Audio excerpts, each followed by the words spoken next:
कि राम मंदिर बना, लेकिन उसी अयोध्या से सीट हार जाना क्या दिखाता क्या बेसिकली? हम महात्मा गांधी के स्वप्नों को साकार करने के लिए भारत को राम राज्य घोषित करेंगे। संविधान में घोषित होगा। संविधान में परिवर्तन करने के कारण ही कांग्रेस पार्टी ने मुद्दा उठाया कि ये लोग आएंगे तो संविधान बदल देंगे।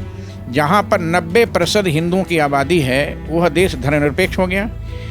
पाकिस्तान बटा तो इस्लाम राष्ट्र बन गया, बांग्लादेश इस्लाम राष्ट्र बन गया, भारत को धर्मनिरपेक्ष बन गया। भारत को उसी समय राम राज्य की घोषित करना चाहिए था, जैसा कि महात्मा गांधी ने कहा था। लेकिन महात्मा गांधी की बात को कांग्रेसियों ने नहीं माना, स्वीकार ही नहीं किया।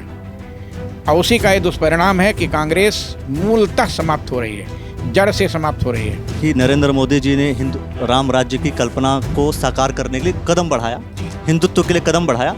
इसके बावजूद वोट उतने मिले नहीं, सीट उतनी आई नहीं जितनी भारतीय जनता पार्टी कल्पना कर रही थी, जितने नरेंद्र मोदी जी कल्पना कर रहे थे। क्योंकि ये जो कार्यक्रम है, ये कार्यक्रम जो है राम राज्य संकल्प के लिए है, तो क्या वो राम राज्य संकल्प में वो किस तरीके की राम राज्य की कल्पना की जा रही है? महात्मा गांधी ने आज़ादी से पहले घोषणा किया था कि भारत आज़ाद होगा तो भारत को राम राज्य घोषित करूंगा। महात्मा गांधी चले गए, लेकिन उनके सपना को कांग्रेस कर नहीं पाई।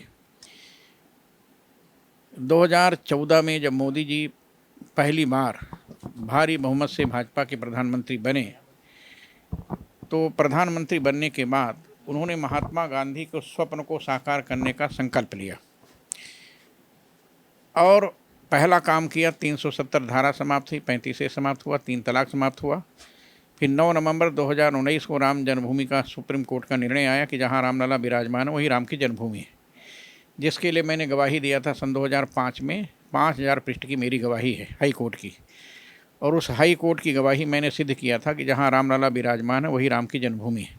और वाल्मीकि रामायण का प्रमाण दिया था, अयोध्या नाम नगरे तत्र श्री लोक विस्ता मनोना मान निमेन्द्र ने यहाँ पूरी निर्मिता स्वयं आयता 10 द्वेच योजना महापुरी श्रीमती त्रिण विस्तीर्णा सुविभक्त महापथा। इनकी काल गणना के अनुसार 1,81,60,65 वर्ष पहले रामलला का जन्म हुआ था। लेकिन 1528 में बाबर ने विक्रमादित्य के द्वारा बनाए गए 84 कसौटी के खंभे के मंदिर को तोड़वा दिया था। तब से लगातार वो मंदिर टूटा हुआ था। सन 84 में राम जानकी रथ चला विश्व हिंदू परिषद की ओर से जनकपुर से, और वो राम जानकी रथ अयोध्या में आया। और इसके बाद संपूर्ण देश में राम जानकी रथ चलने के बाद संकल्प लिया। परिणाम ये हुआ कि 2096 में मोदी जी अटल बिहारी वाजपेयी पहली बार भारत के प्रधानमंत्री बने, मैं पहली बार सांसद बना। और इसके बाद से लगातार ये अभियान चलता आ रहा था। और संयोग से 2014 में जब मोदी जी प्रधानमंत्री बने, तब उन्होंने निर्णय लिया कि हम निश्चित ही हिंदुत्व के स्वप्नों को साकार करूँगा, सनातन धर्म के स्वप्नों को साकार करूँगा, महात्मा गांधी के स्वप्नों को साकार करूँगा। महात्मा गांधी ने जो घोषणा किया था कि आज़ादी के बाद मैं भारत को रामराज बनाऊँगा, मोदी जी ने पहला काम किया, 370 धारा समाप्त किया, 35 से समाप्त किया।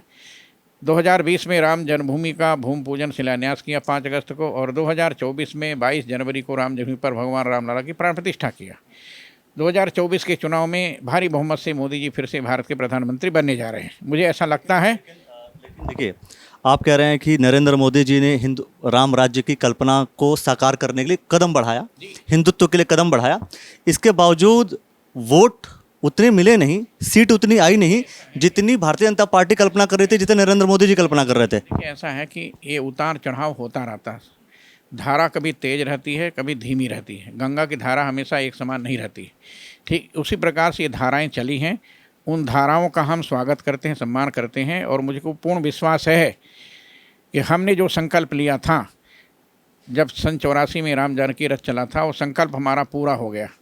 2019 में जब राम जन्मभूमि का निर्णय आया, उससे भी बड़ा संकल्प पूरा हो गया जब 2024 में 22 जनवरी को जब रामलला की प्राण प्रतिष्ठा हुई। अब हमारा वो संकल्प भी पूरा होने जा रहा है। जिस अयोध्या के लिए आपने लड़ाई लड़ी, मैं कह रहा हूँ कि राम मंदिर बना, लेकिन उसी अयोध्या से सीट हार जाना क्या दिखाता क्या बेसिकली? मेरी बात सुन लीजिए। देखिए, ऐसा है कि कभी कभी ऐसा होता है कि विजय प्राप्त करने के लिए, बड़े उद्देश्य की प्राप्ति के लिए छोटे उद्देश्य को छोड़ना पड़ता है।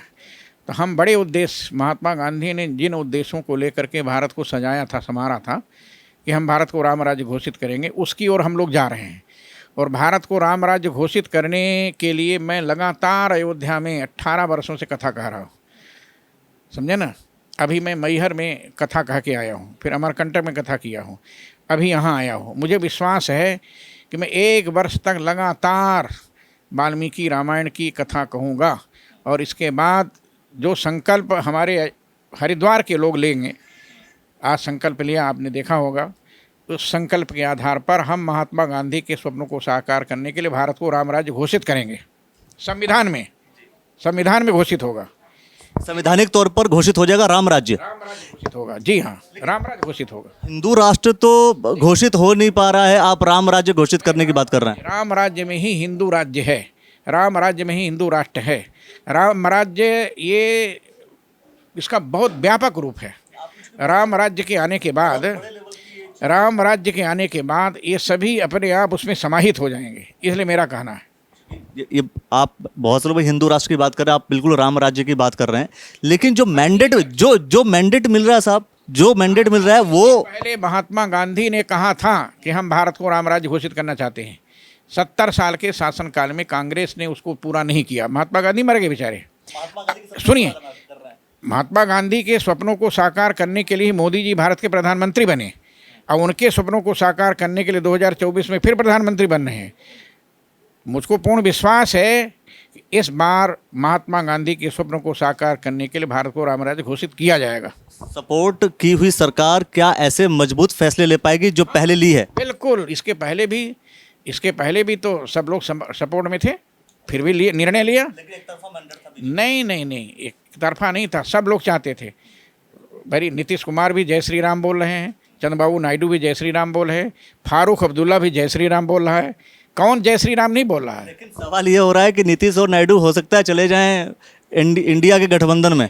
संविधान के अनुसार पहले जाते तो बहुत अच्छा था, लेकिन दोनों मिलकर चुनाव लड़े हैं, इसलिए चुनावी आचार संहिता के अनुसार उनका कर्तव्य बनता है कि हम जिसके साथ लड़े हैं उसका साथ दें, और उसका साथ देंगे, निश्चित भाजपा की सरकार बनेगी, मोदी जी फिर से तीसरी बार प्रधानमंत्री बनेंगे। आखिरी सवाल, चूंकि राम राज्य की हम बात कर रहे हैं, ये राम राज्य आएगा कैसे? पॉलिटिकल चीज़ों को थोड़ा छोड़ करके हम बात करते हैं, वास्तव में मनुष्य को अपने अंदर क्या आत्मसात करना पड़ेगा, मनुष्य को क्या करना पड़ेगा, इंसानों को करना क्या पड़ेगा जिससे कि राम राज्य आएगा? राम राज्य के लिए जो गोस्वामी तुलसीदास जी ने रामचरितमानस में वर्णन किया है कि राम राज्य बैठे त्रैलोका, हर्षित भय गए सब शोका। और राम राज्य में कभी किसी प्रकार का कोई वाद विवाद नहीं होगा। जातिवाद, भेदभाव, छुआछूत, ऊंच नीच से ऊपर उठकर समाज के हर वर्ग के लोगों को लेकर जैसे भगवान राम चले थे, तो निषाद राज को गले लगाया, सबरी को गले लगाया, सबरी के जूठे बेर खाए, कोलभीनों को गले लगाया, और वानरी सेना के साथ विश्वजयी रावण पर विजय प्राप्त किया। मुझे ऐसा लगता है यही राम राज्य है कि हम सबको साथ में लेकर चले, सबका साथ, सबका विकास, सबका विश्वास, सबका प्रयास, ये राम राज्य का संकल्प है। इस राम राज्य के संकल्प को सबसे पहले मोदी जी ने 2014 में दोहराया, और उसी का परिणाम है कि तीसरी बार प्रधानमंत्री बन रहे हैं। चलिए, क्या लगता है आप लोग को कि सबका साथ, सबका विकास, सबका विश्वास और सबका प्रयास, यही राम राज्य है? हाँ, सबको साथ में लेकर चलने का संकल्प राम राज्य का मुख्य विषय है, जिसको संविधान में परिवर्तन करने के कारण ही कांग्रेस पार्टी ने मुद्दा उठाया कि ये लोग आएंगे तो संविधान बदल देंगे। इसके बाद जो है लोगों ने मैंडेट दे दिया उनको। देखिए, कांग्रेस ने इतनी बड़ी गलती किया है दुनिया का कोई देश धर्मनिरपेक्ष नहीं है। दुनिया का केवल एक ही देश है भारत जो धर्मनिरपेक्ष है। मुझे बड़ा आश्चर्य है, जहाँ पर 90% हिंदुओं की आबादी है वह देश धर्मनिरपेक्ष हो गया। पाकिस्तान बटा तो इस्लाम राष्ट्र बन गया, बांग्लादेश इस्लाम राष्ट्र बन गया, भारत को धर्मनिरपेक्ष बन गया। भारत को उसी समय राम राज्य की घोषित करना चाहिए था, जैसा कि महात्मा गांधी ने कहा था। लेकिन महात्मा गांधी की बात को कांग्रेसियों ने नहीं माना, स्वीकार ही नहीं किया, और उसी का ये दुष्परिणाम है कि कांग्रेस मूलतः समाप्त हो रही है, जड़ से समाप्त हो रही है। अब वो भारत की कांग्रेस नहीं अब वो भारत की कांग्रेस नहीं रह गई है, अब वो विदेशी कांग्रेस हो गई है। ये भारत की भाजपा है। भाजपा माने भारत को जो जपे उसका नाम भाजपा है। भाजपा का एक नया डेफिनेशन आपको देखने को मिला, नई परिभाषा सुनने को मिली।